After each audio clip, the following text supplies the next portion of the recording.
So today I will speak with my other hat as a member of Executive Committee of SEEDIG. We are starting today's third annual SEEDIG conference, and I would like to invite Minister of Information Society and Administration, Ms. Marta Tonovska, to open this conference.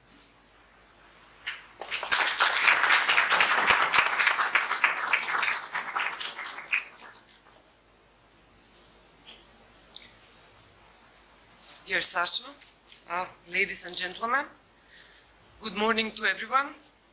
I'm thrilled for the opportunity to address at the third annual meeting of the Southeastern European Dialogue on Internet Governance as a sub-regional Internet Governance Forum initiative. It is also a privilege that my country, Republic of Macedonia, is hosting it and thus showing the dedication to actively participate in the creating, enabling and undertaking various activities and policies aiming to promote, assure and, above all, shape the evolution and the use of the Internet. We are at the core of the fourth industrial revolution, which scale, scope and complexity are transforming our lives unlike anything before.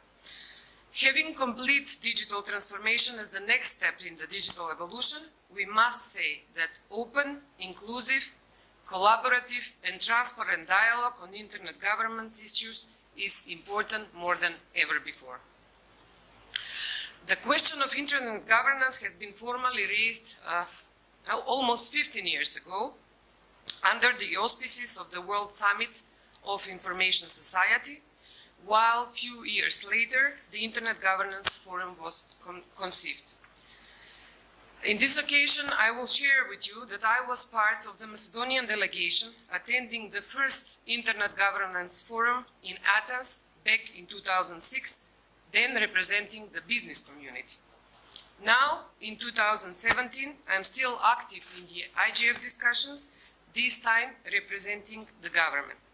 So, my point is that we all have shared responsibility to design the technical, political and economic aspect of the Internet governance and thus to govern the Internet in a way that is meaningful, safe and responsible.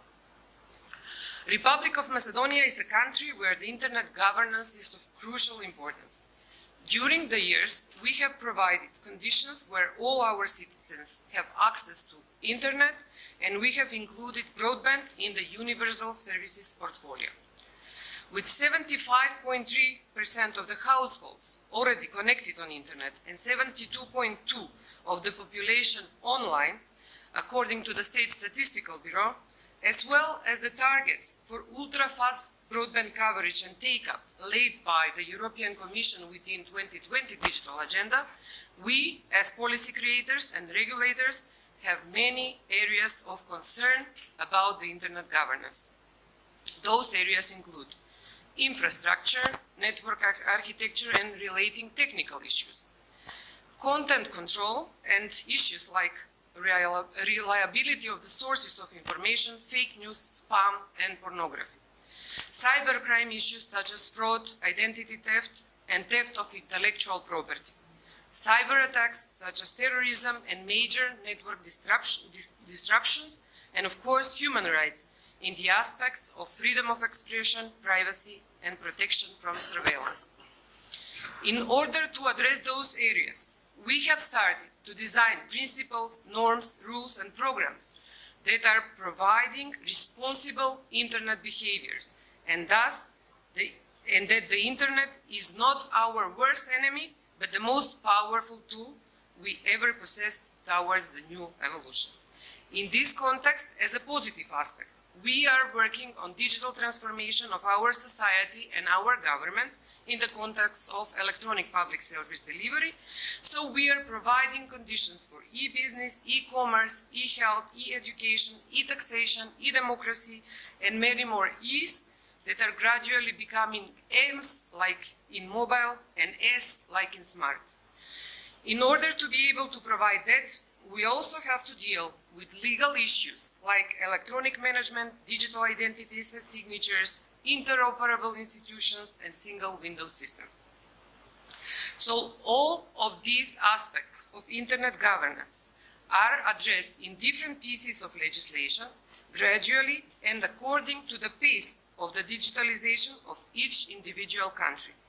As more and more people are connected, more and more the technology is evolving, more challenges will arise, so more standards and rules will be implied.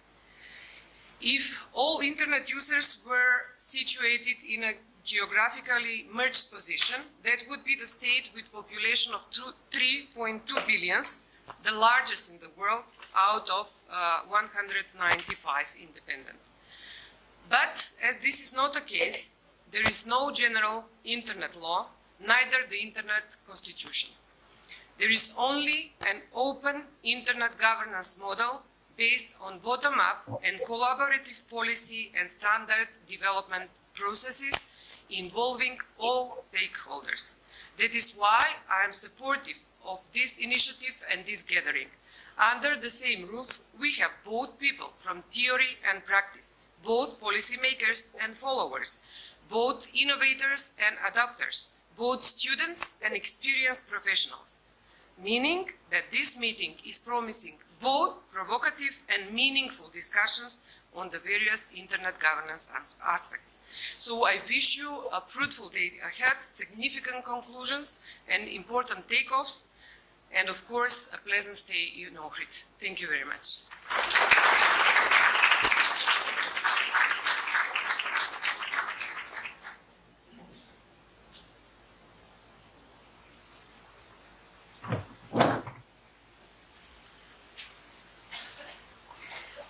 Good morning, Sorina Delanu speaking, this time on behalf of the Executive Committee of SEEDIG. If you give me just 1 second to start my slides.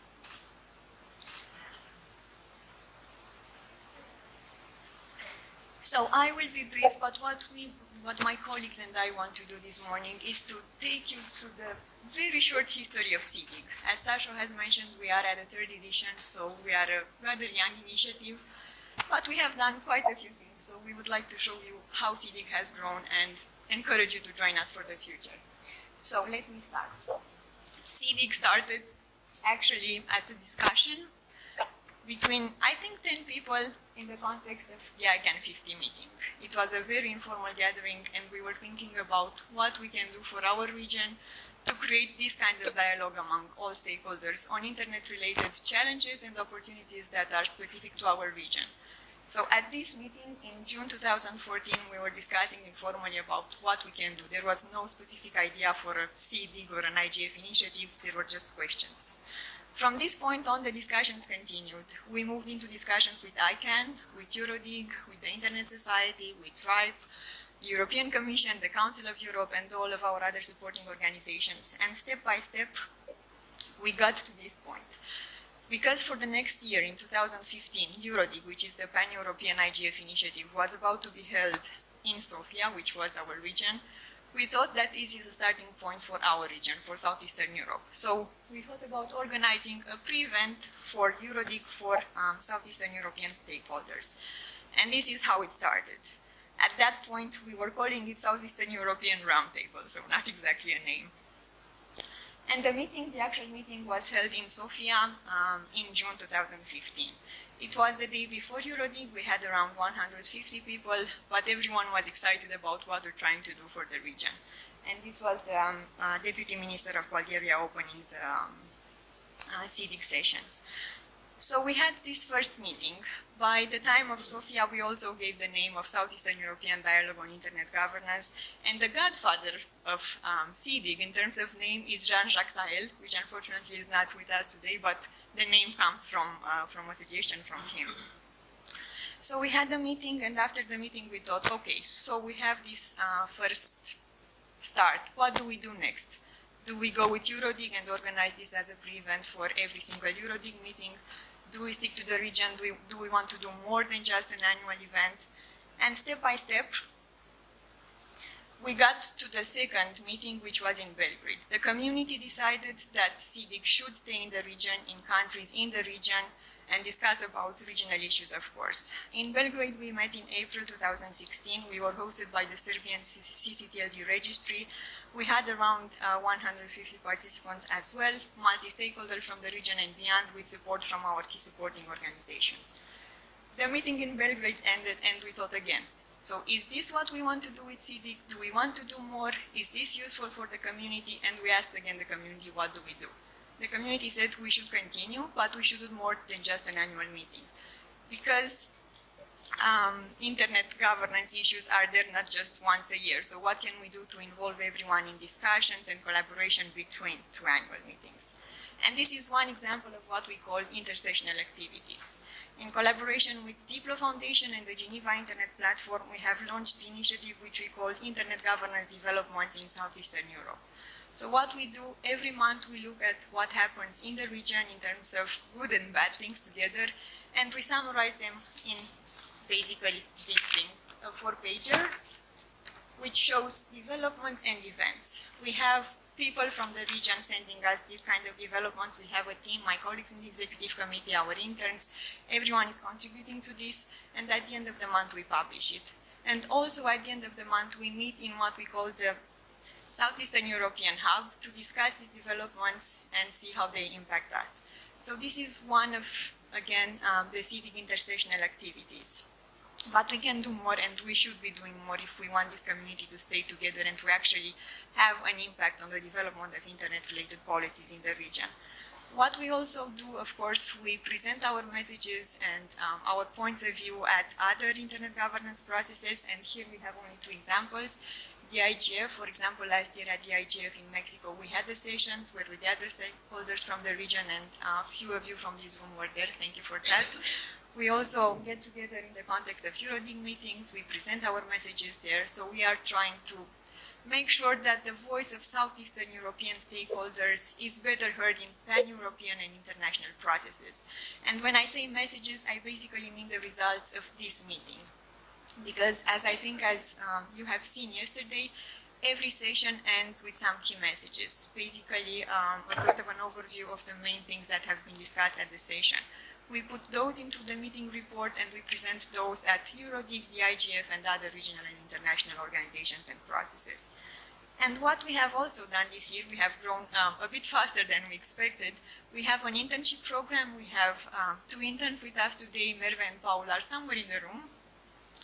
We have also launched Youth School, thanks to support from the Internet Corporation for Assigned Names and Numbers. We have 18 students somewhere here as well. They had a very interesting debate yesterday about privacy and security, and I thank them for being so active in that discussion. And we also have a fellowship program. We have 16 fellows also somewhere in the room. They were discussing yesterday about developments in the region and having debates on internet issues. And the fellowship program is kindly sponsored by the Internet Society, so thank you for that as well. So this is where SEEDIG is now, and just showing our key supporters. I have mentioned them again before, but I think I can do that just to express once again our thanks. The Internet Corporation for Assigned Names and Numbers, the Internet Society, RIPE Network Coordination Center, the Internet Governance Forum Support Association, you've heard Marcus yesterday, Council of Europe present here, the European Commission was with us online yesterday, Filias, the Serbian Registry, the Internet Governance Forum, the European Dialogue on Internet Forum, Internet Governance, Diplo Foundation, and our regional supporting organization, One World Platform, Association for Technology and Internet in Romania, Internet Society Serbia chapter, and our regional organization. We have some background noise, we apologize for that. And the Internet Society in Armenia. So these are our key supporting organization, and officially on behalf of the Executive Committee of SEEDIG and on behalf of the whole SEEDIG community, we thank you for your support and we hope you will continue to support SEEDIG. And to end with some fun numbers about SEEDIG, because, well, numbers show better how we have grown over the past few years. We have 16 supporting organizations, over 400 participants in our 3 meetings. We had 2 surveys, one last year on internet governance, how it is perceived in the region, and one this year on IDNs. It will be presented today. And thank you to those of you who have responded to the survey. We held 22 online public meetings because we meet face-to-face only in this context for the annual meeting, but everything we do is online. And thank you to the committee for being around for those. We had 7 hub meetings, 8 monthly summaries. The number of emails is quite impressive, and we spent a bit of time yesterday counting them, 768. We are also participating in national IGF initiatives across the region, and this is the number of meetings we've attended so far. And yes, the most fun is the estimated number of cups of coffees we've had in the executive committee to pull this through.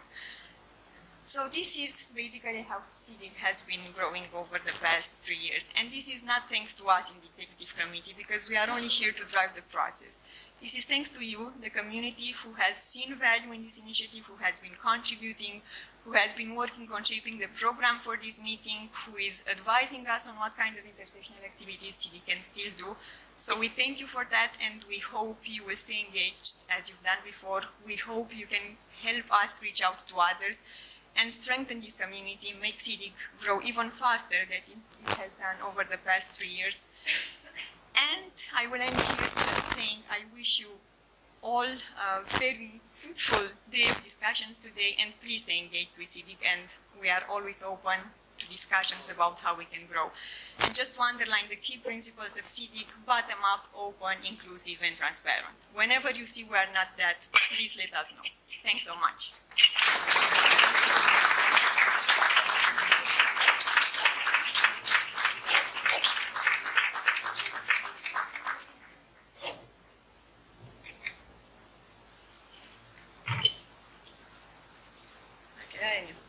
Good morning, dobar dan, mirdita. That's all. Yes, and a few other food words that I must learn. So this is the panel of true, false, guess, and the anchor women are V and V, Valentina and Vale.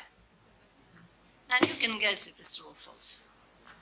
So shall we call our wonderful panelists that are hiding somewhere? Philip, Malgorzata, come, take the place. Because, you know, people likes to stay behind. Because it's more safe when you're not on the front line. Please come. So we will have, and Sasho, where is Sasho? Where is Sasho? Yes. So we have, this is, as you can see, is a gender equal panel, because we have from remote, Narin from Armenia.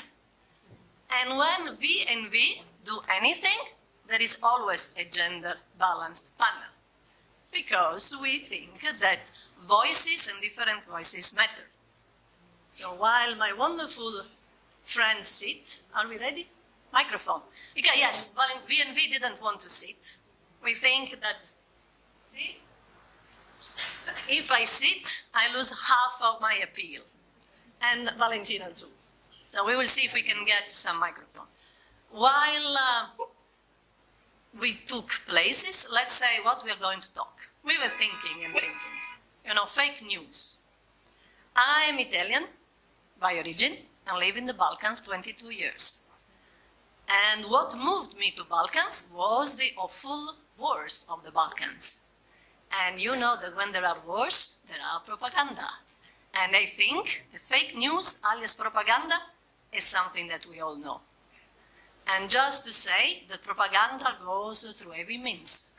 Can be television, can be print, can be the internet. With the internet, it goes fast. It goes viral. So this is what we want to discuss. We want to reflect together, not the people sitting on the panel. We just started the conversation, but it's really a conversation, because it's about internet. And internet is democratizing conversation. On television, if you remember, you should be invited to talk. Otherwise, the people that sit there manage the conversation. In internet, I talk, you reply, and then any other person can just connect. And the conversation goes horizontally. So this is what we want to have today, that we talk to each other. That we don't talk only about fake news, only about the bad things on the internet that give us headaches, but we talk also, I don't know if Narin can be screen, but you will see that we have Narin too. But that we talk also about literacy, media literacy, digital literacy.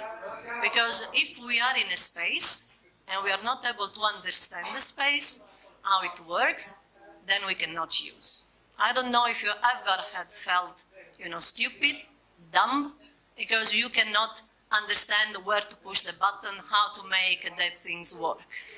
And then you feel impotent. And there is a learning curve. Sometimes it's the friend that will explain you how to do things. Sometimes it's by yourself. But the more you learn, the more you get support to learn, the better and the more confident you feel. So that's the second part of our conversation. We want to talk about digital literacy. And we would like to hear about our own initiative. So now I hand over to Valentina, which will introduce our first part. We are going to be very simple. We will have a first conversation on fake news, disinformation, second part on digital literacy.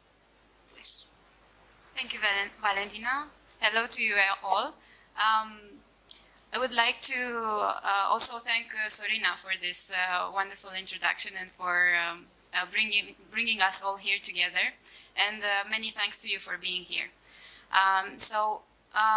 Just to set up the stage, we will first have short interventions from Philip first, from a digital rights NGO in Macedonia, and then from Malgorzata, who's representing Council of Europe.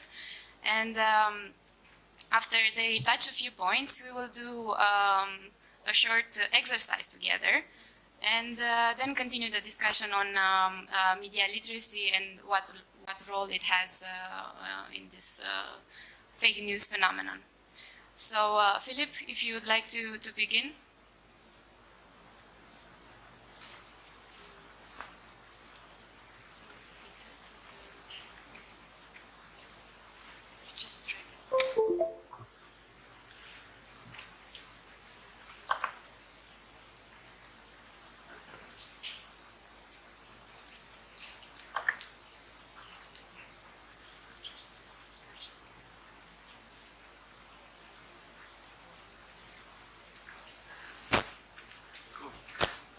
Thank you, Valentina and Vala, and the organizers for this great opportunity to share our experience in this area, because we came to the issue of fake news as part of issue of media literacy through our engagement in Metamorphosis in Digital Rights Online.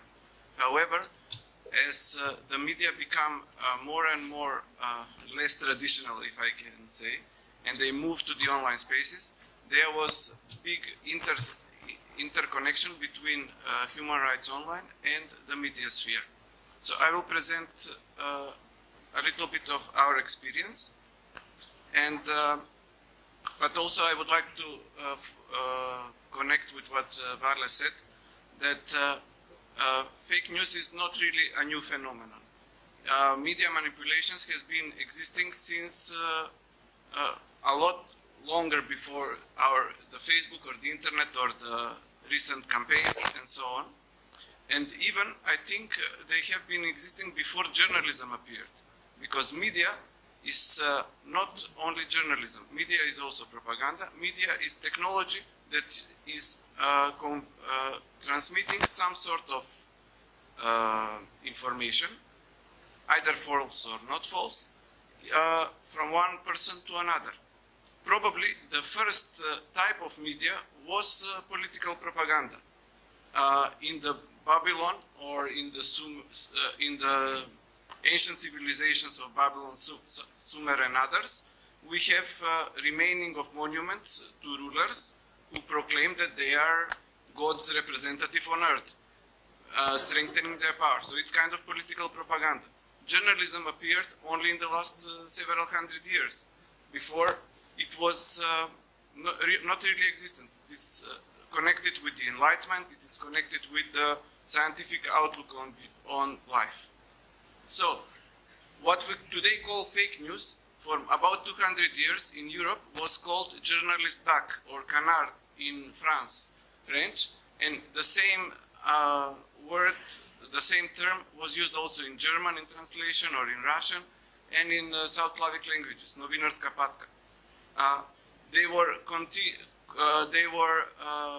news items which were about something egregious that when you read it, you realize it's something funny. And then you would read it later by the media, haha, we were just making fun of you. For instance, there was in America, in 1830s, a news item about travel to the moon and how the moon people live, or something like that.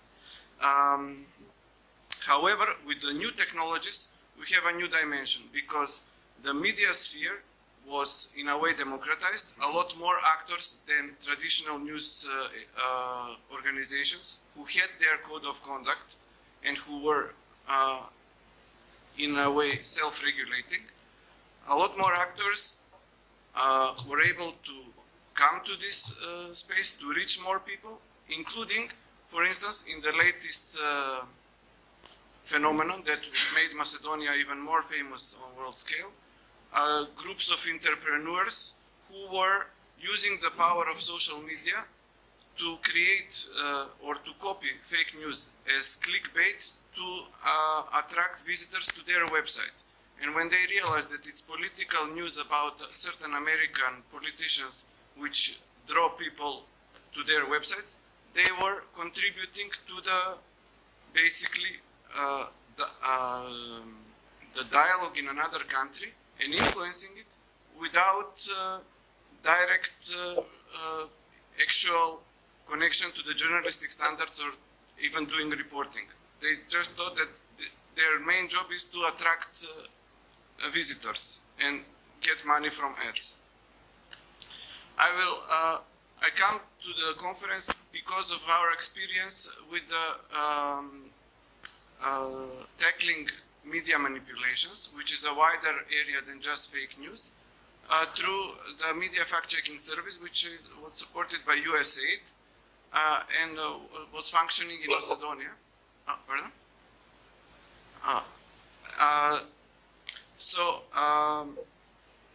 We have a situation in Macedonia which was recognized at the international level, that the media space was both in many ways controlled by centers of power and also not adhering to the standards of professional journalism. The goal of the project was to provide public education for the citizens through direct implementation of journalistic standards. And that was accomplished through provision of analytical articles, which basically on a daily basis, as various media manipulations were appearing in real time, the articles were following this, documenting, and also helping citizens realize where the standards are not implemented and how to basically react, or how inciting them to demand higher quality of media production. It is based on the principles of fact-checking which were developed through the Truth Meter network, and it is basically in order to adapt these principles to the media sphere, because the media are essential part of these political conversations.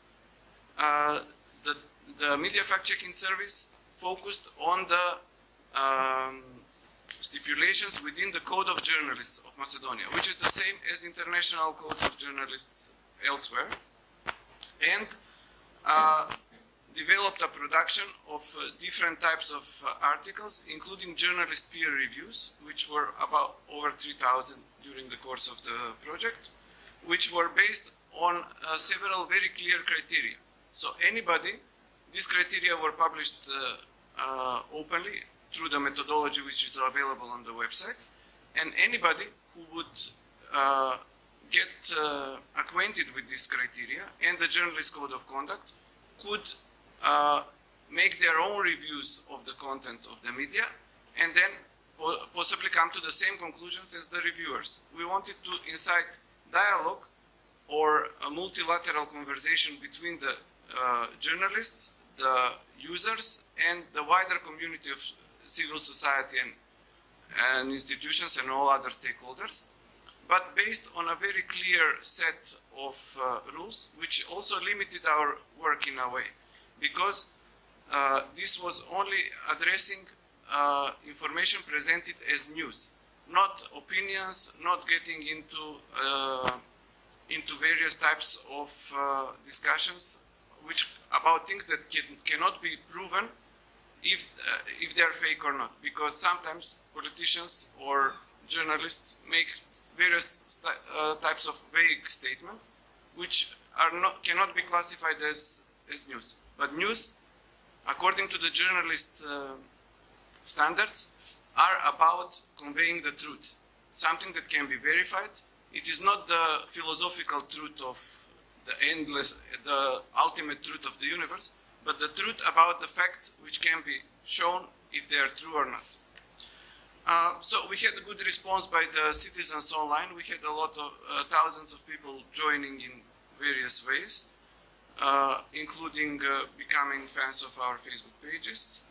But I can also show you several examples of how these media manipulations appear. So, these are some kinds of manipulations, and I must also emphasize that not all of these manipulations are based on intent. Sometimes it's lack of knowledge, lack of time, or other considerations. And also, while we were doing this, we were not only pointing to the bad, but also to the good examples in order to show the citizens how to recognize quality. So, for instance, yes, almost. So, for instance, this is an article about citizens of Macedonia who like to go to a weekend in Thessaloniki on the sea. However, the image is from Venice, so it is a very strange, I mean, it's a very normal or usual example. People taking photos from Google Images and putting different ones. This is, for instance, type of media manipulation, which is kind of a propaganda, anti-European propaganda, saying that the babies in the EU will receive computer chips to track them down. That is a EU regulation. This is, for instance, a sophisticated type of fake news, because a foreign newspaper has published an advertisement, a commercial advertisement about the situation in Macedonia, and then this local media outlet is publishing it as if it's an opinion by the foreign newspaper, the Forbes. This is also interesting example where a very base police report about somebody who was caught with heroin, like a suspect, is beautified, enhanced with a photo from something completely different. And when this is also interesting example that when we published the review, the media replaced the photo. These are also other kinds of manipulations, but where there is a character assassination of people. But also, this is, for instance, a good example of a very thorough reportage or article dealing with the problem of ecology. We are part of one international fact-checking network with members on various continents, and I must say that fact-checking as a counter balance to fake news is gaining power. There are more and more such projects around the world, and even our project, the Media Fact-Checking Service, was replicated because all its methodology was open in Egypt with a media fact-checking service of Egyptian activists. There are also different types of fake news that can be classified, but we can show after, of course. Okay. Thank you very much, Philip. We will have the chance to come back with more examples on fake news and discuss in more details. But let me introduce Malgorzata from the Council of Europe, who will briefly mention some case law on misinformation and also present a bit the institution for those of you who are not so familiar with it. Malgorzata, thank you.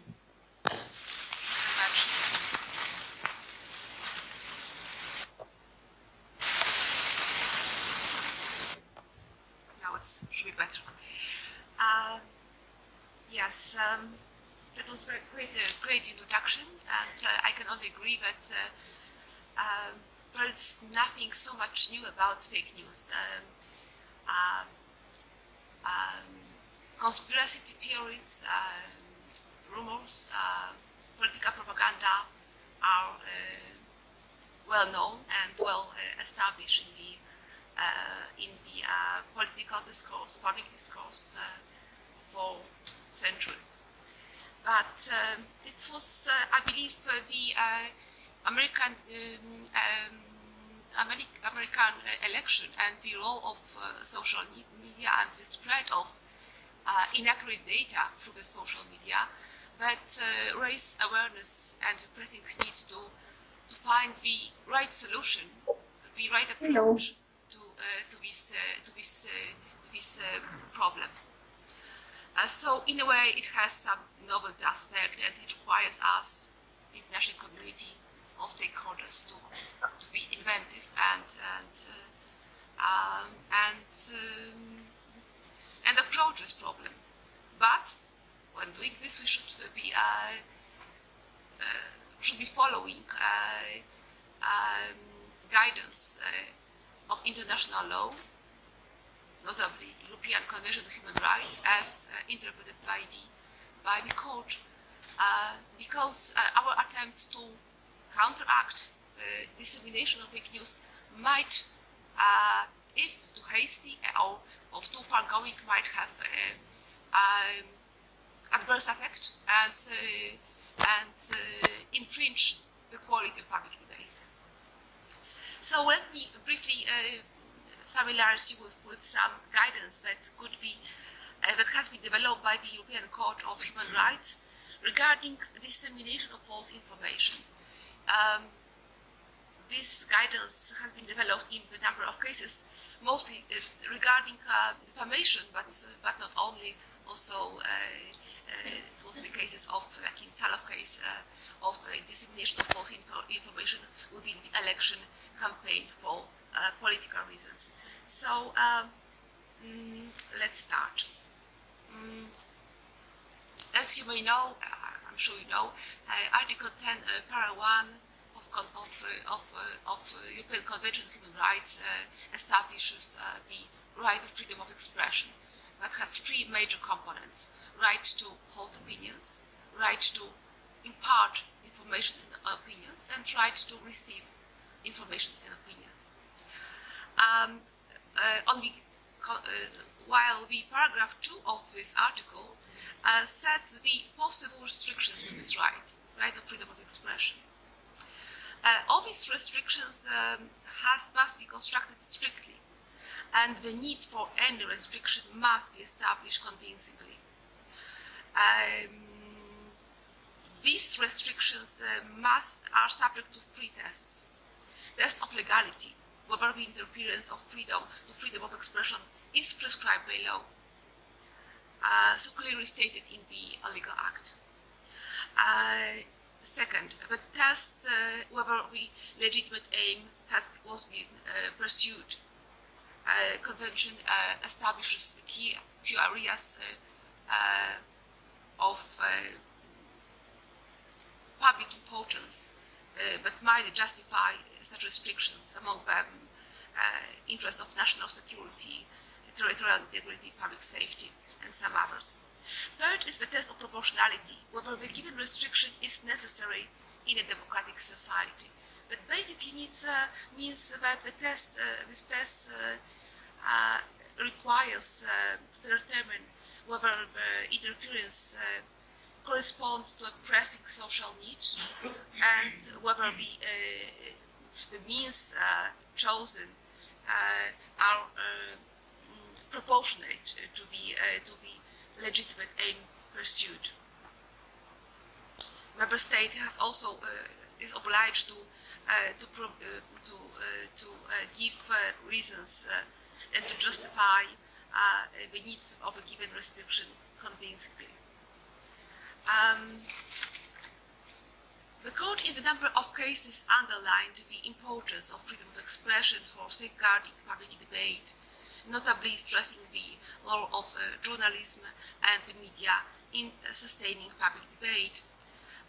Freedom of political debate, or broadly speaking, the public debate, is at the very core of concept of a democratic society, which prevails throughout the Convention. Political speech is afforded privileged protection under the Convention, so there is very little scope for restrictions on political speech or debate on questions of public interest, as the Court observed in the number of cases. Still, Court also developed the concept of responsible journalism.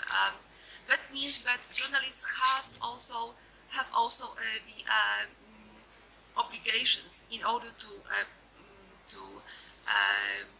provide reliable information to the public. Within this concept of responsible journalist, it is required that protection afforded to Article 10 to journalists is subject to the proviso that they act in good faith, on accurate factual basis, and provide reliable and precise information in accordance with ethics of journalism.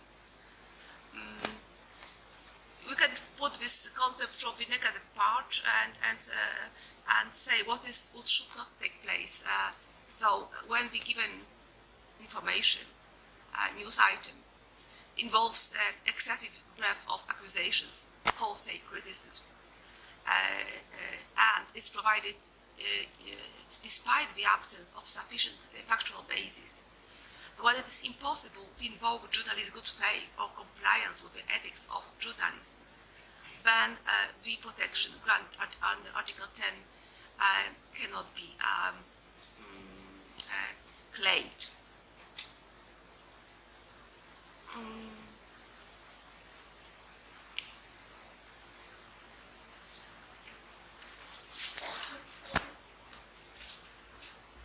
Court distinguish between the facts and opinions.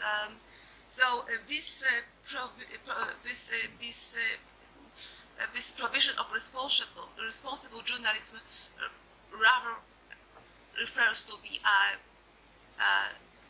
facts than to opinions. Still, Court mentioned in a number of cases that even where a statement amounts to a value judgment, the proportionality of interference may depend whether there is a sufficient factual basis justifying accusations provided in the value judgment.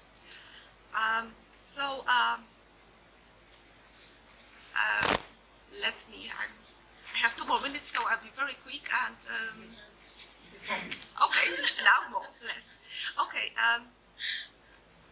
That's a final statement, so that we yes. get input from them.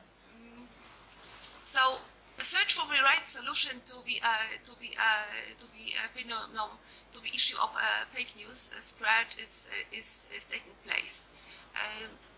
A number of stakeholders developed their own initiatives in this respect. Facebook in Germany, in France, also Google developed their own project that differ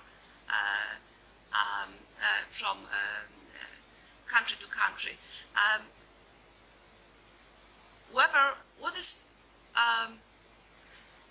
It seems that the flagging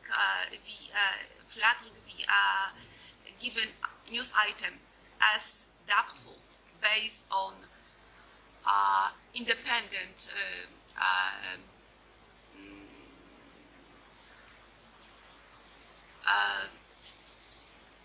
not subjective evaluation is one of the concepts that's worthy to be considered. It seems to be a prevailing trend. There are also a number of technical facilities, software developed that enables journalists to verify whether given info news found on the social media is or is not accurate.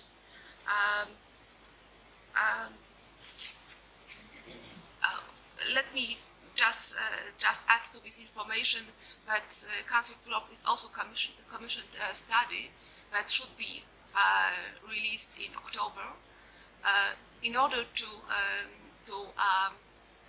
get to know what are the main types of misinformation or disinformation spread on the internet. What are the main ways through which this misinformation is spread, and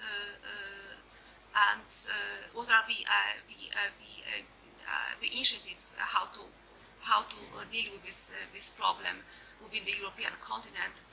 And based on this study, we will decide or we will consider further actions in order to stimulate the debate and search for the best solution. Thank you. And I ask you to our two panelists. It's a very tough issue, everywhere in the world, and Macedonia too, and we know this. All right, thank you, Malgorzata. So now we want to do this session as interactive as possible. So we would do a little exercise. We would like to, for you to turn to your left, for example, and discuss with the person next to you and give that person an example of fake news from your country, and just discuss for no more than 5 minutes about that news, and come up with a question if you have, both for either of the panelists, or if you want to address something in plenary. So just to how to show you how we would like to do this, I will turn to Valentina and tell her that in Romania, during the protest that we had this January, anti-government protests, there were lots of fake news, one of which said that the dogs were paid to go out on the streets and make anti-government statements. And this... Oh, shit. Wait, just a second. Yeah, sorry about that. I was looking at the news, but I wanted to show you this. Yeah, sorry. But anyway, yeah, yes. So this is one of the fake news that we had, Valentina, in Romania during January. And I was wondering, because some news articles were wondering if we should have a body dealing with misinformation and information accuracy, a national body who will actually impose fines and do this type of work. So now I would ask you to do the same with your colleague, with the person next to you. And in 5 minutes, we're going to share some examples from your countries and some of the questions that you have. Yes, because as you heard, the Council of Europe in October is going to release, and I think that they need all our help, all our example, all our experience. So turn to your friend, known, unknown, share a bit, and then come back to the audience, because we are all experts here. Huh? We do sit here just by chance, because we were crazy enough to accept to run the panel. But we are all experts. 5 minutes now.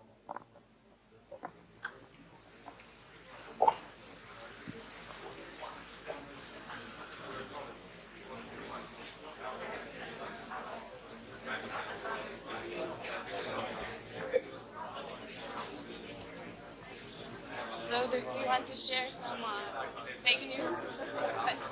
Where are you from? Macedonia. Okay, so you have plenty of examples, I suppose.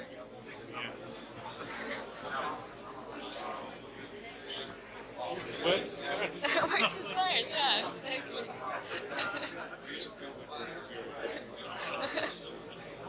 I will do next.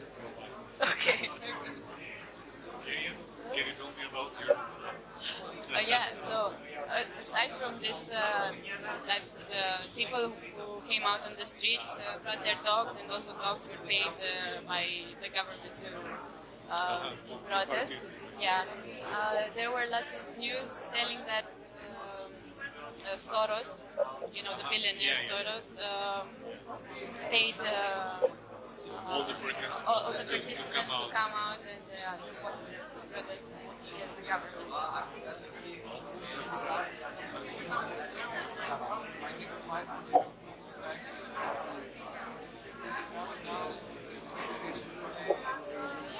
Just no, we have 1 hour and 15 minutes since we started later, but not 1 hour and a half, 1 hour and 15 minutes. But then that we don't squeeze too much, but still have.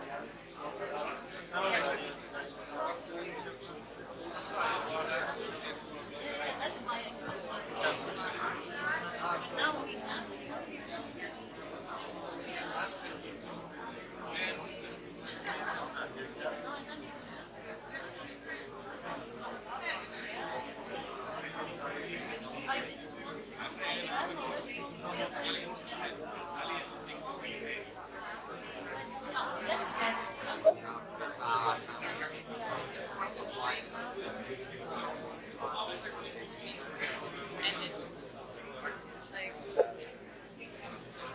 Because otherwise they will just leave the...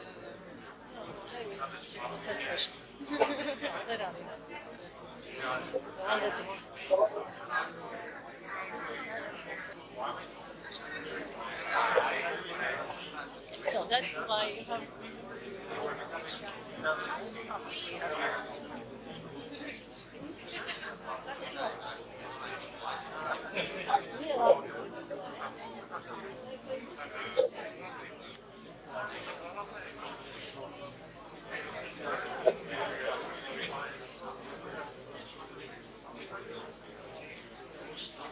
Samo ljudi ono što je važno, što konkretnije, da bi ljudi ono mogli se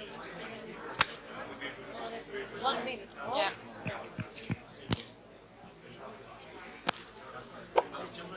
One more minute. So if you could wrap up, we have 1 more minute to go.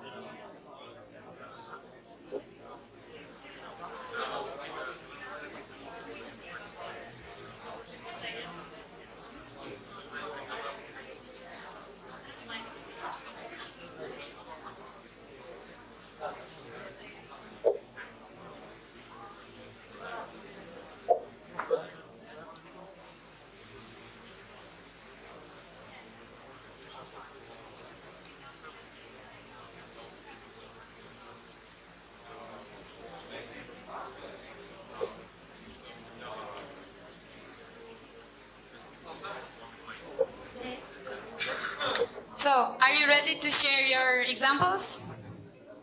Oh, I see you got very excited about this this little exercise.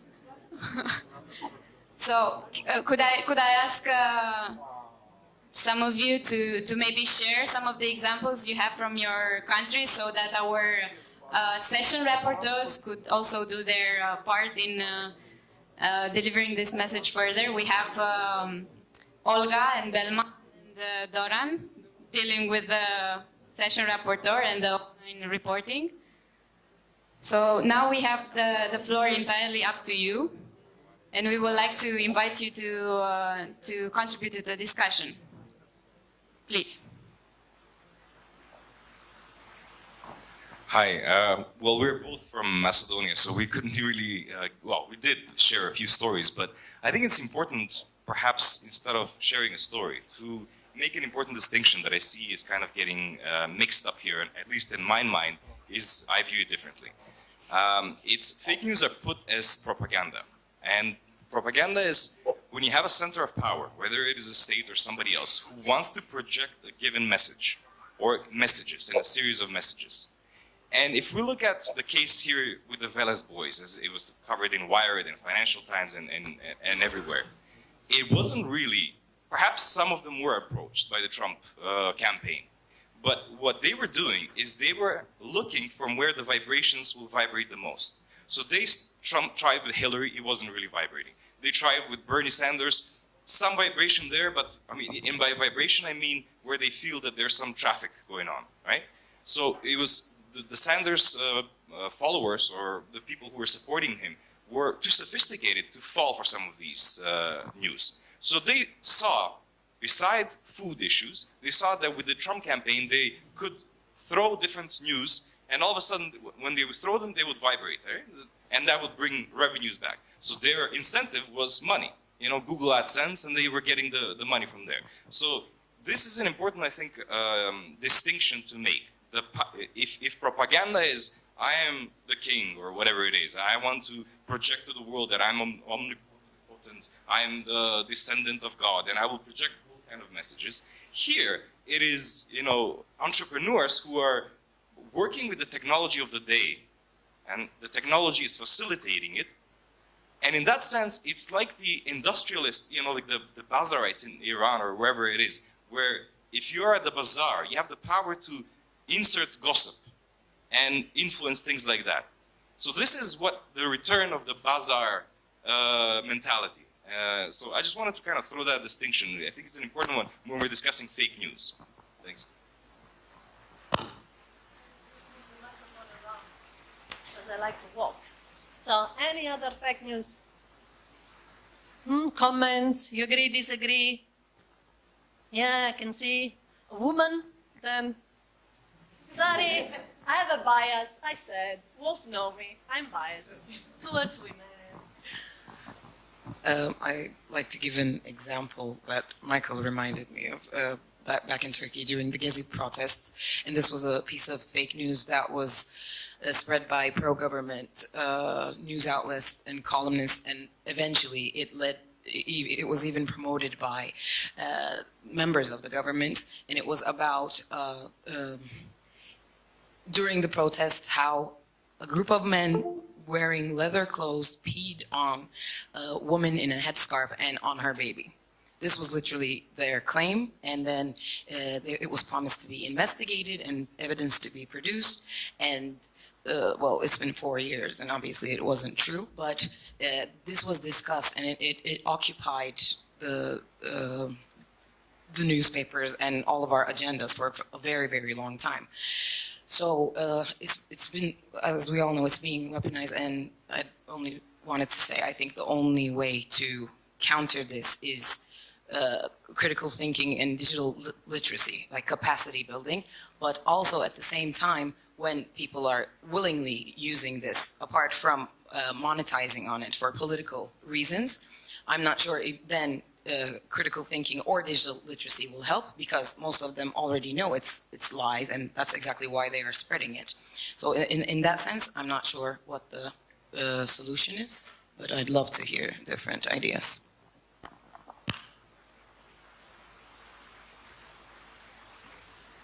Okay.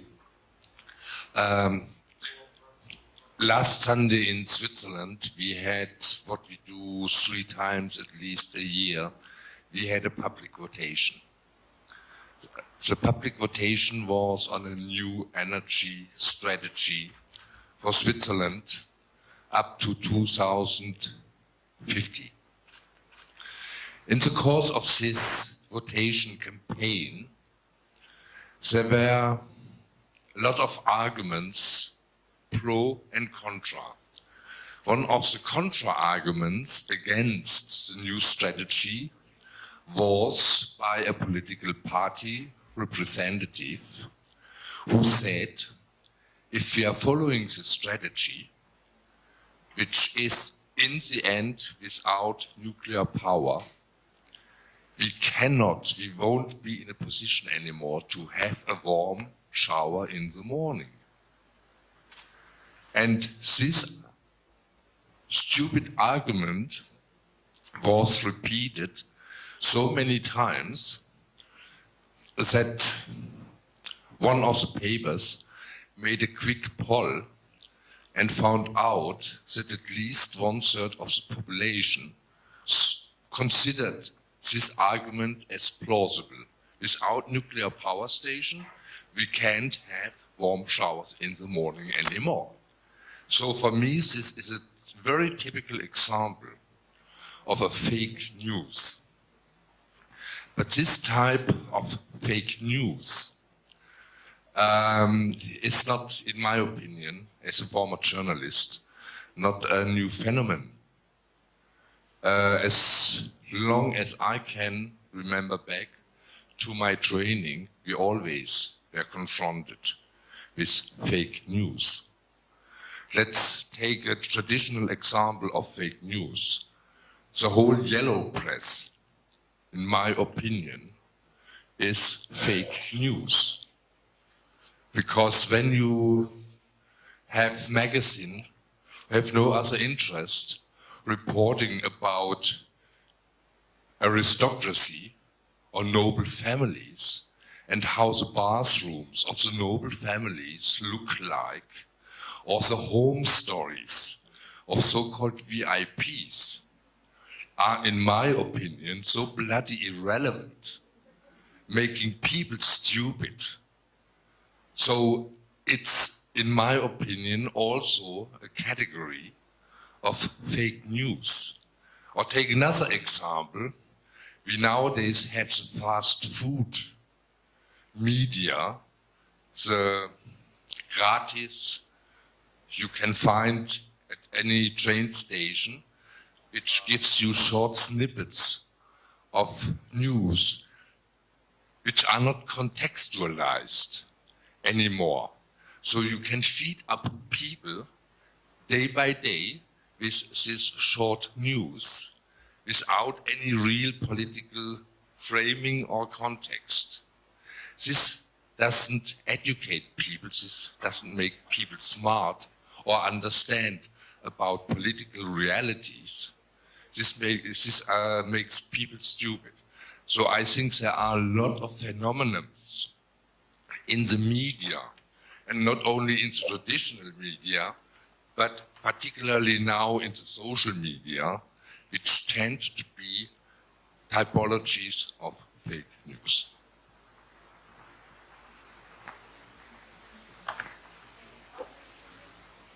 Philip actually had a categorization of the types of fake news, so we can learn more about the different types of news that are. Yes, this is by a project by Global Voices Network on news frames, and they proposed as an experiment at first, but also as a as a start of a more wider research. Several categories of fake news, which might inspire you to share your examples as instructed by our colleagues.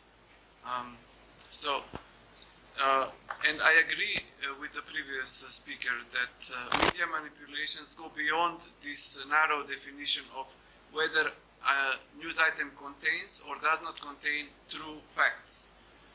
It could be, like you said, diversion. Instead, the Macedonian media space was flooded with hundreds of new media outlets which were just producing irrelevant news, including news about events in Bosnia or wherever, copied from their society chronicles, just to flood and especially the news aggregators and the social media, and to basically squeeze out the professional reporting. But Philip, what's your opinion? Do we now need a new Ministry of Truth? Do we need to? Of course not. No. Our basic opinion and the experience of the community in Macedonia, which deals with these issues, is first that self-regulation of the media based on the journalistic standards is paramount. The journalism is journalism whether it's done by printed newspaper, television, or on the internet, and that we also have citizen journalists who if they adhere to the standards of journalism, they should be considered journalists. Why those who present themselves as journalists but don't adhere to standards of journalism are not journalists. They are media, propaganda, commercial, political, whatever. And also that education and knowledge is the key to solving all problems. It will be more brought up in the media literacy section, but really it is paramount because, like the previous speaker said, the intent to make people less intelligent is obvious through this whole media sphere, including motivated just by getting money, not by creating a new society. And it is part of the problem, even though it's not the intent. Do you want to have any more examples or questions? And also from online participation, if we have some questions, please let us know. Okay, maybe I will talk about out of the context, but maybe it's a good example of something else. Can we imagine living in a world without fake news? Why I'm discussing this? We live actually on a personal level in a fake news. We as a persons are doing the fake news every day. For example, when I'm doing as a customer or a customer when I'm talking with him, and when he has to pay to me for some services, and he doesn't want to pay, he will say, I don't have the money. For me, it's a fake news because actually maybe he has the money. And so on a personal, when we start on a personal level, then we're doing always the same thing, fake news. So when we go up on a maybe greater some level of interest, then we're doing the fake news. So first I think we should start on a personal level, and then we talk about the fake news on a media or journalism or something else.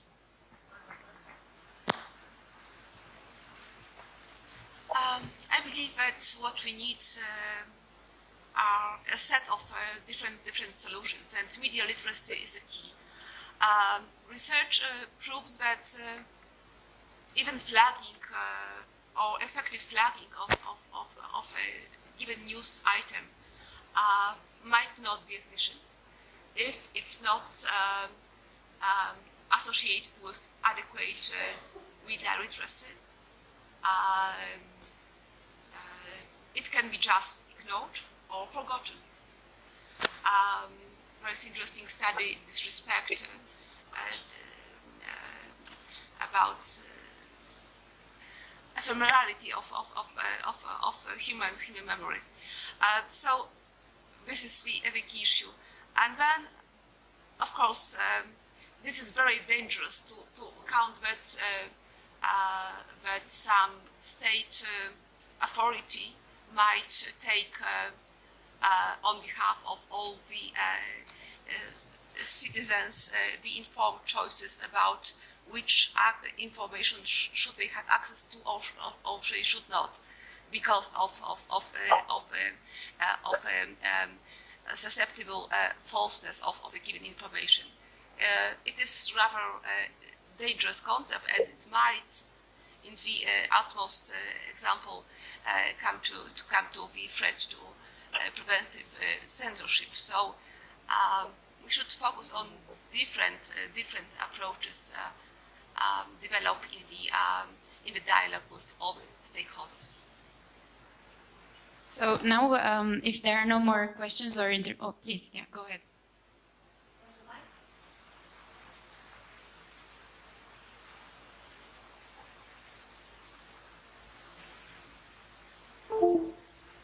Thank you. About the examples, how fake news impact our life, I would like to bring a very solid example how fake news shape people's opinion and the opinion of society. It's about 2017 presidential election in the United States of America, and how Donald Trump was elected as a result of the influence of fake news, because they to favor him over Hillary Clinton. So this shows how political manipulation can be done, political propaganda can be done as a result of fake news.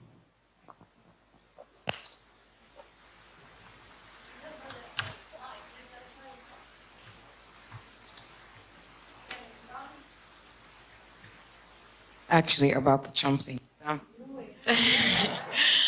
I want to correct misinformation. Stanford University did a research on that and the impact of the fake news on social media and how much of an effect it had actually on the election and the results, and did it have an effect to like sway the votes. And still, although the internet has a big, great power, most in the US as well, like in most other countries, TV still rules. Or like when it comes to voting, door-to-door connections still have a bigger effect, and TV commercials still have a bigger effect. So they concluded that the fake news effect on the election was not as big to have a, it was marginal. Yeah.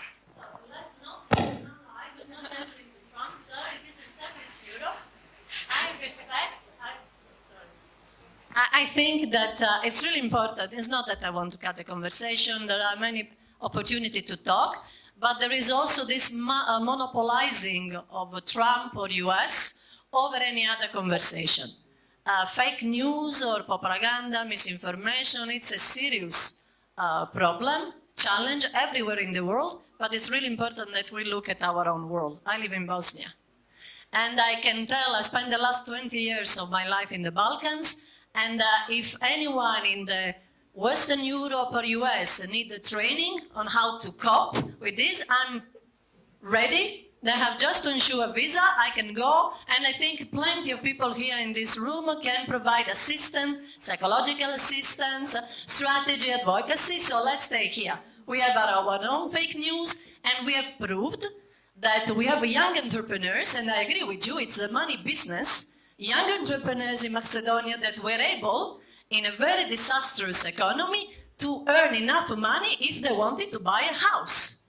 Which, you know, being a youngster, it's not that bad. But, sorry, is this kind of business that we want to have? Is it a business where ethics is forgotten? Is it a business that is ready to fake anything, anywhere, just to make money?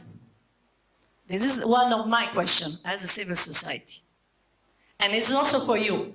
So, before to move to the digital part, which will not probably answer, but can offer us other perspective, just one short reply, and then we can move to digital, and then we can come back meshing up everything. I think there's another argument, and we shouldn't narrow or limit the discussion about fake or manipulation, blah, blah, blah, too much on the digital level. Just another example.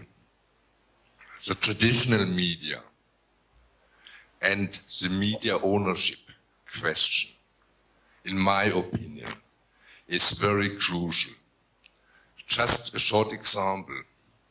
The media landscape in Italy, when Berlusconi came in, was completely fucked up. Completely fucked up. So it was privatized and it was commercialized. What has been considered in a traditional context as a reader was transferred to a consumer.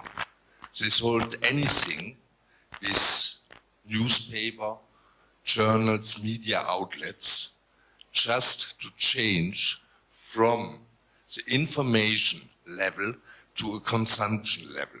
And this was a change of parameters under Berlusconi in Italy. And this happened in other parts of Europe.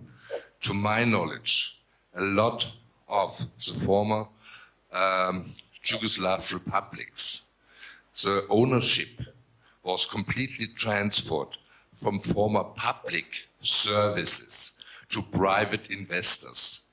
And who owns the media can say and manipulate as much as he or she wants. Okay. Now you want to talk. Just to be... Online participation? No. It's Don't abuse your power. We have not still digital using my literacy. power. I'm just saying that I think we're overusing the word, I mean the term fake news, and we're labeling basically everything with fake news. And we should stop doing that. Because the solution to tackling political propaganda in the media is completely different from tackling, you know, unprofessional journalists who don't verify their claims and who are not, you know, responsible enough to represent either the public or some individuals or interest groups. And this fake news was basically a thought project or an idea from which who up until now had, and I'm being provocative here, who until now had the upper hand across the media cycle. So the right doesn't know how to do media, the left knows how to do media. And now when the right-wing, let's say, parties or interest groups started to, you know, pick up pace in producing media content and forming up media outlets all around the globe, not just in the US, the left felt the need to, you know, to take the media back, to say, no, you don't know how to do media, this is our turf.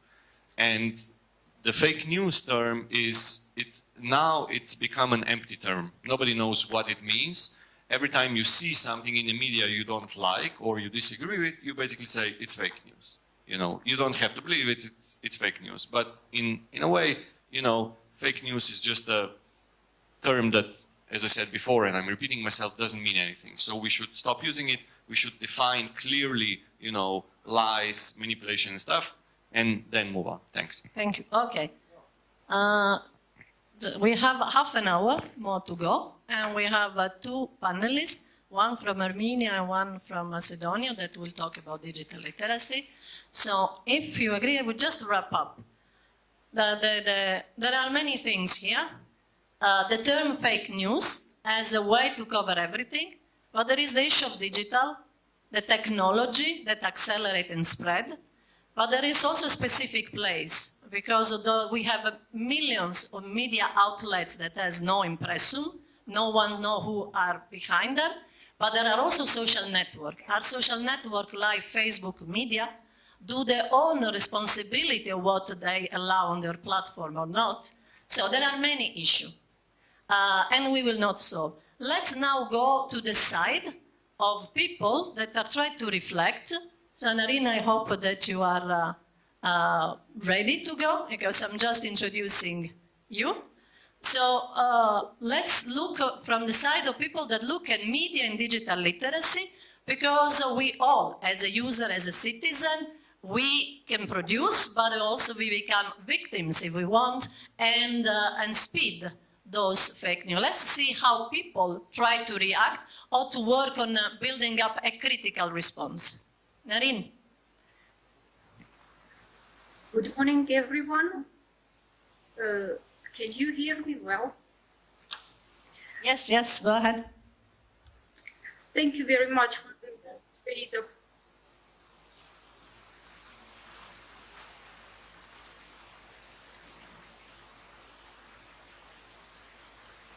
Then when technology fails you, there is always this awkward moment. No, I can dance. I don't sing. If I sing, the room will be empty in less than 5 seconds.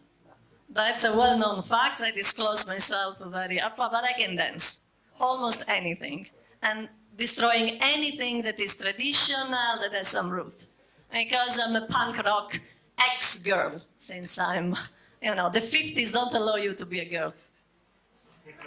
I would like to respond to our colleague about the dominance of left or right wing.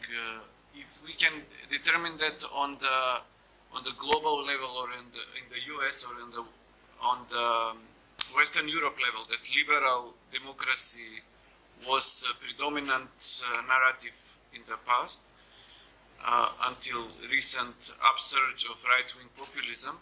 What we have in the most of the Balkan countries is the reverse.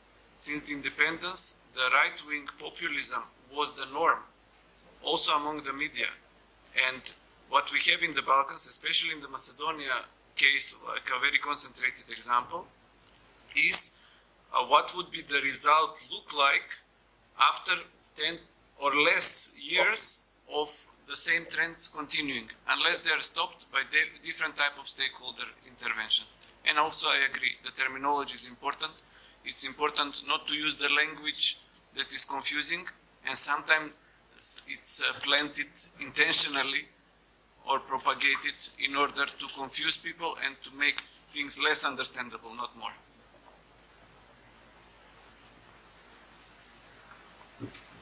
Narine, we have done everything on our side to keep the people busy. Are you with us? Can you just, if we hear your voice, we will be happy. And then we will share pictures of you with your consent. I promise.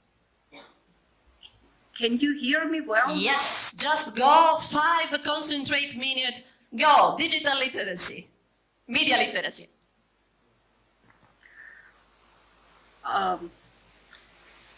In general, and by definition, media literacy education refers to teaching and learning about how to search, browse, and to filter information for importance, how to analyze and evaluate critically its credibility, truthfulness, responding to it by creating own media messages, online and offline.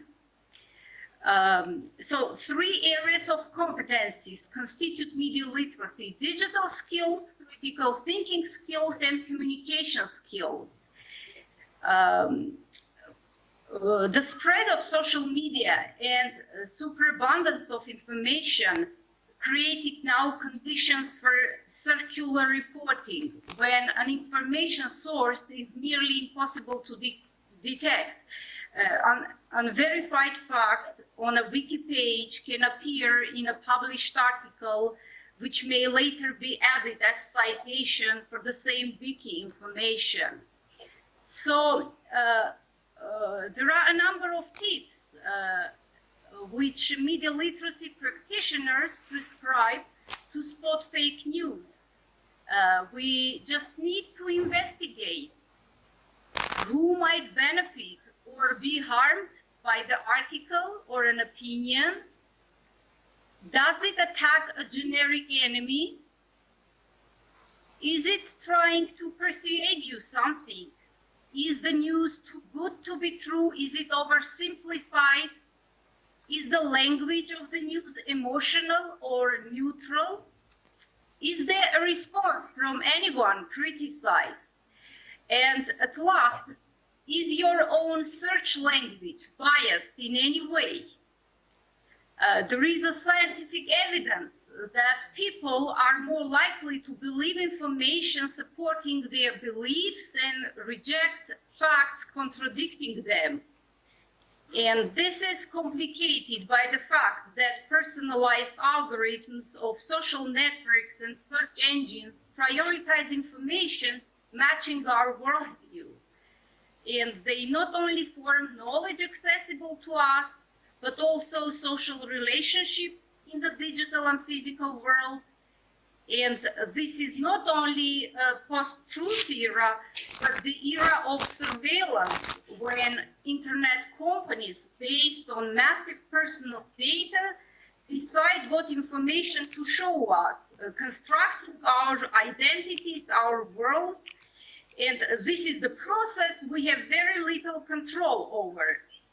So to summarize, media literate citizens should be able to read something that doesn't fit their worldview with an open mind and not automatically reject it as biased.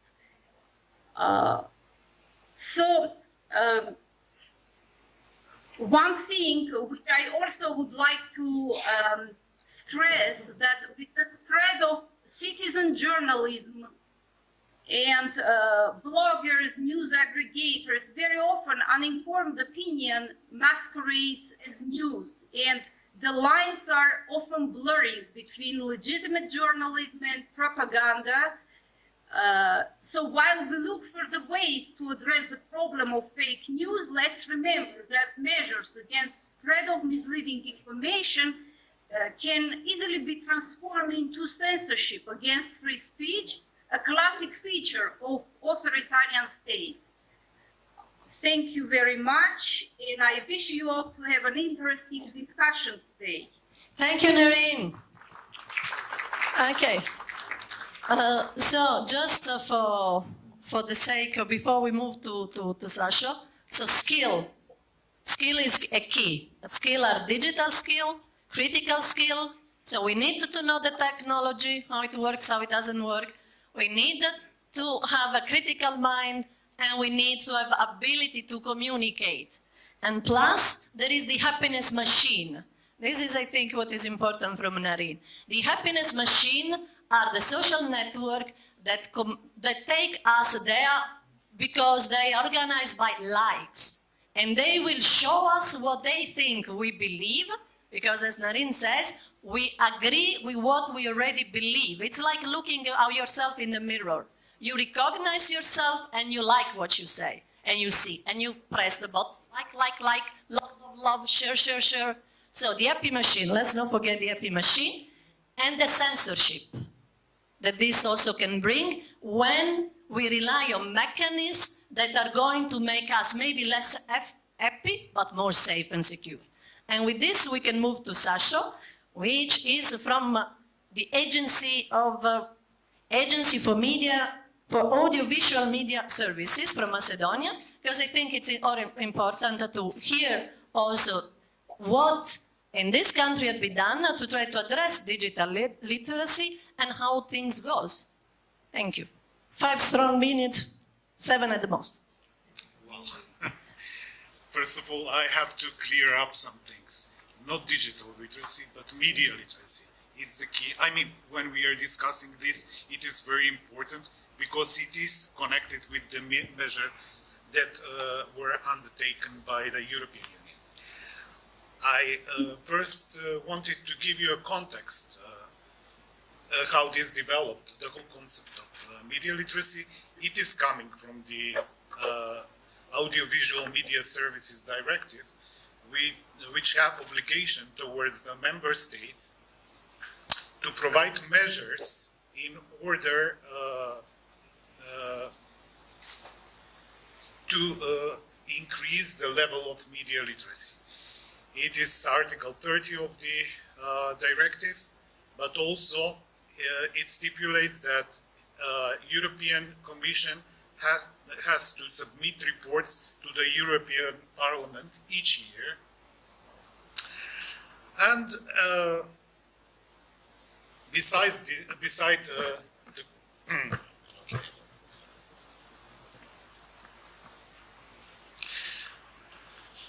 the directive is transposed in Macedonian law, so we have a similar situation.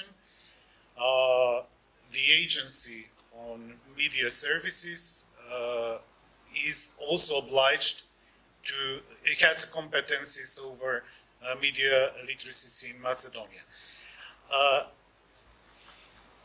In order to translate theory into practice in such a complex subject as a media literacy,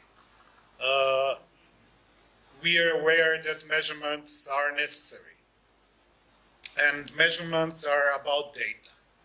At the same time, when the European conducted a survey or research of the level of the media literacy in the member states, the same was done here in Macedonia last year.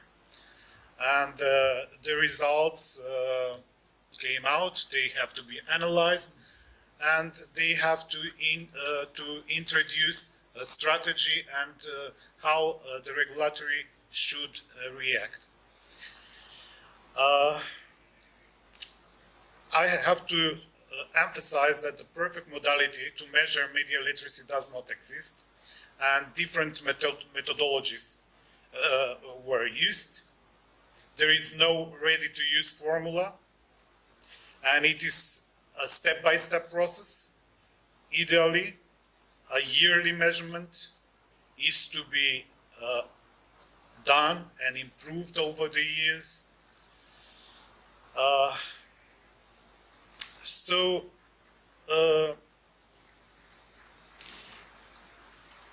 A survey on media literacy among the adult population was done last year in Macedonia, and it is the first of its kind conducted in the country.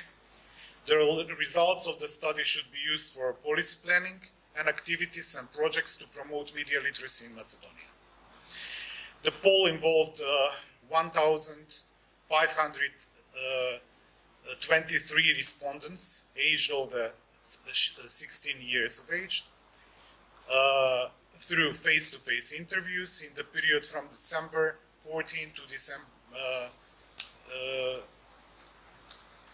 from November 14 to December 8 last year. I will not give you details because the research, the survey is available on our webpage, but a few points out of this. It is that the adult population in Macedonia is aware usually that different media are reporting differently of the same event. But what is lacking is the action and how they receive, how they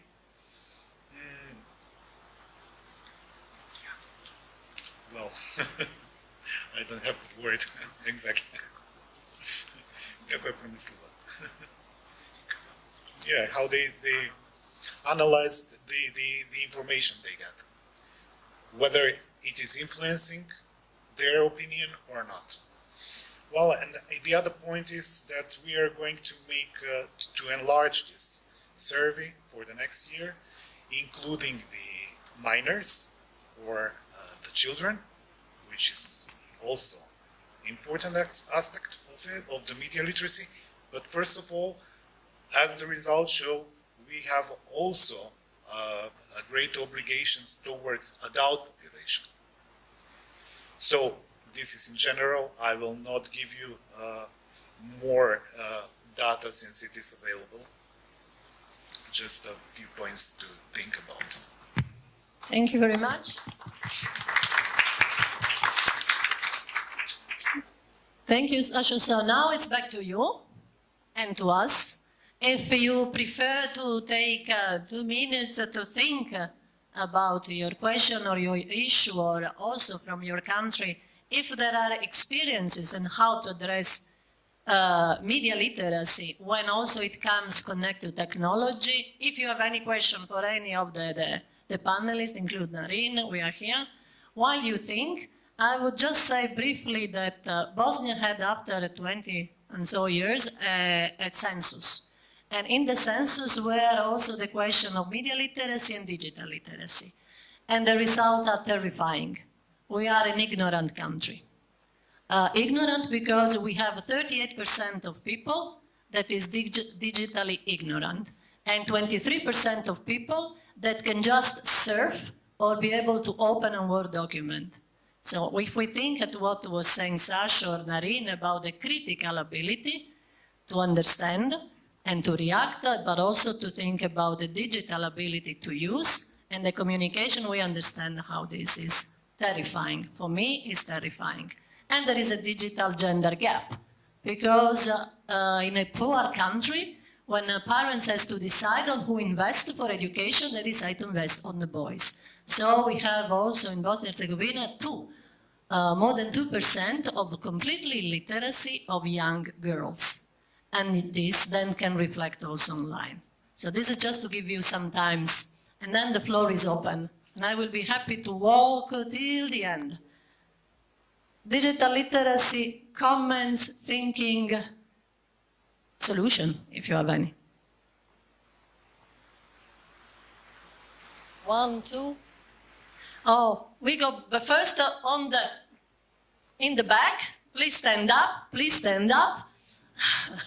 And then we go back here in front, just for people that didn't have a chance to speak already, and then we move back to our 2 gentlemen here.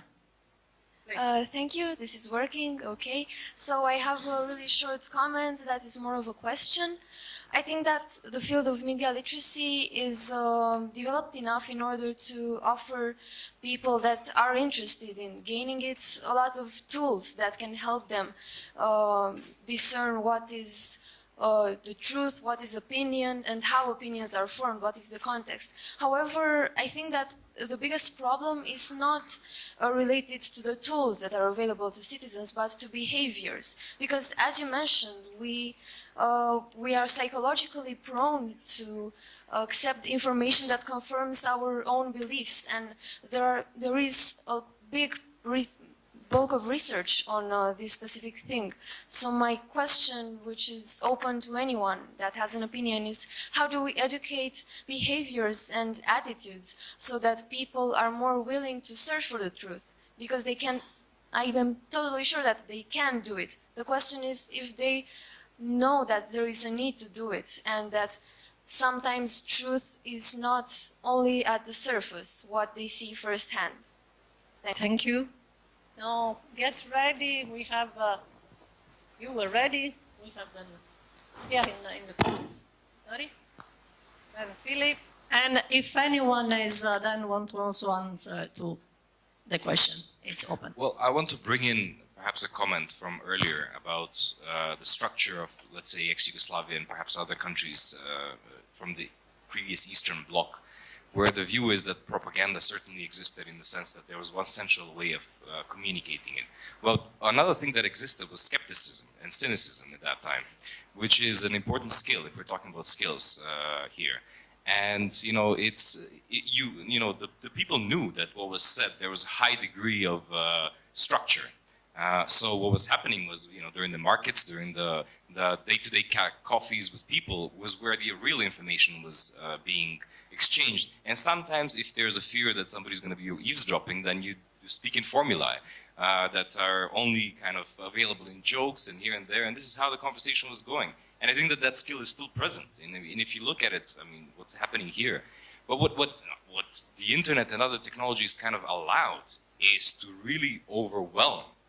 And I think that right now, because there's so many different patterns of conversations going on, the overwhelming information that is there is what is swamping and not allowing for some critical.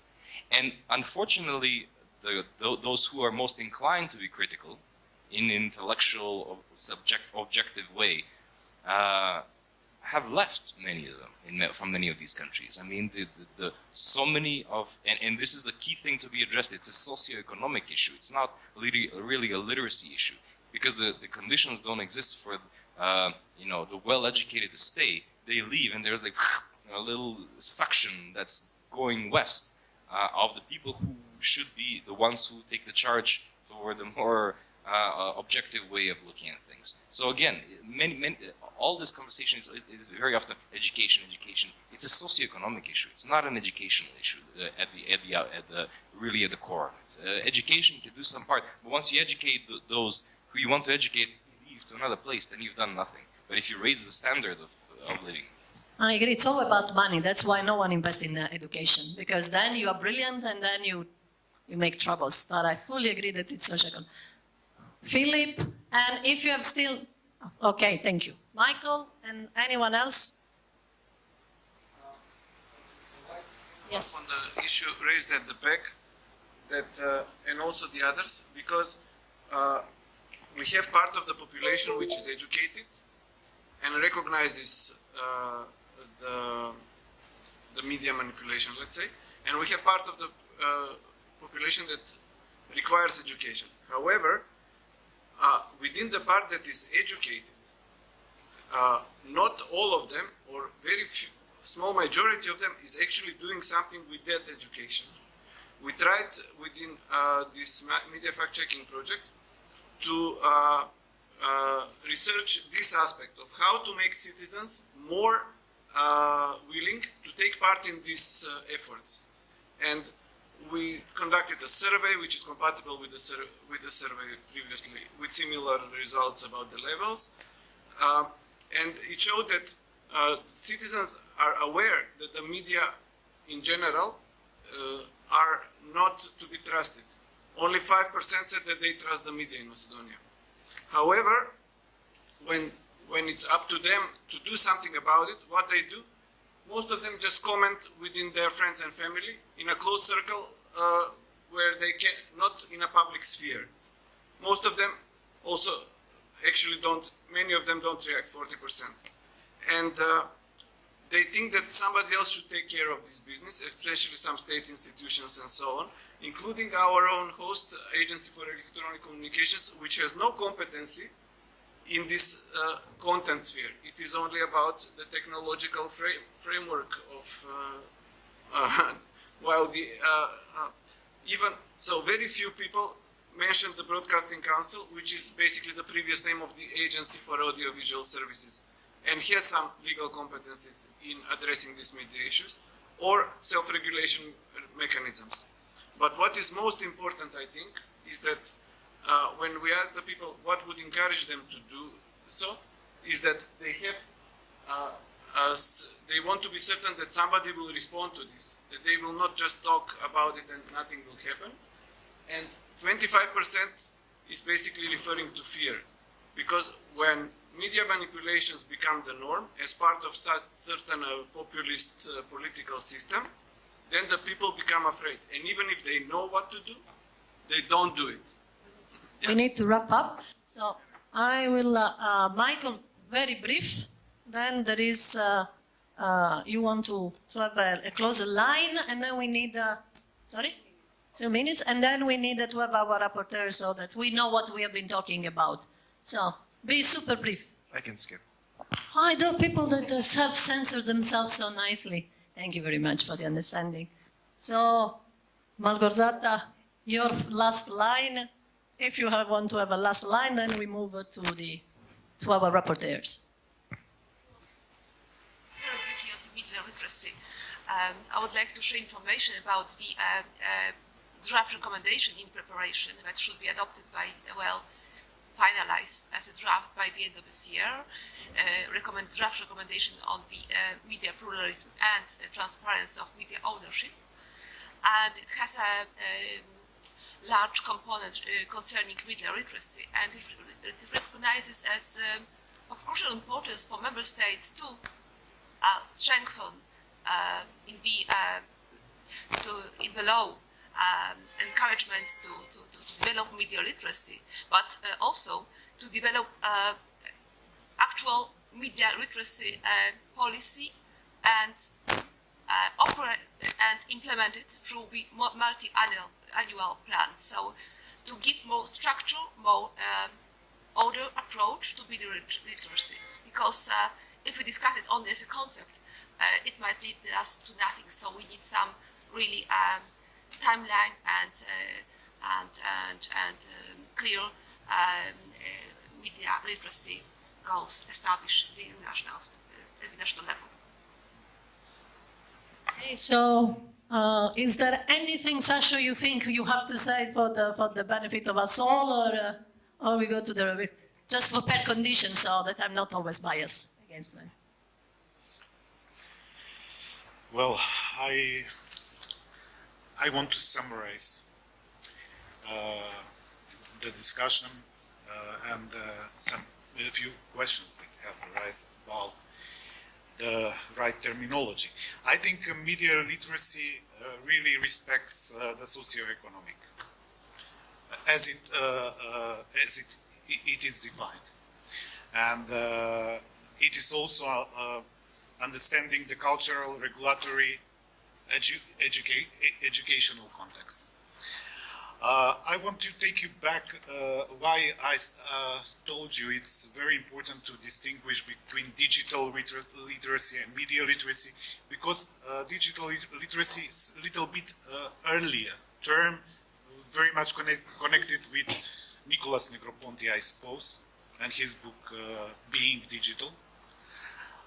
Media literacy, it is a new concept, and it is answer to basically to the misuse of media, whether it is traditional or it is internet.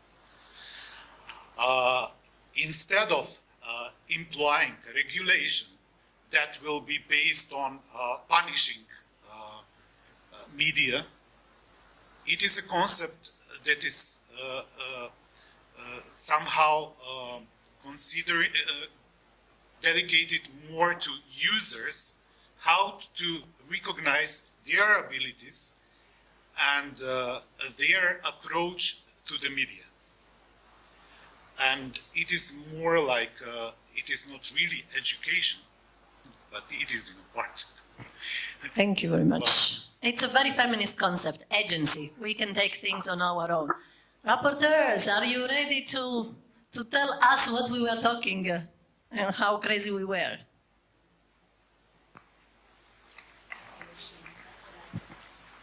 So we have a few points, and we would like to ask you to kind of endorse each of the points. Once I mention the point, please, if you agree with that, just raise your hand so we know that we are correct.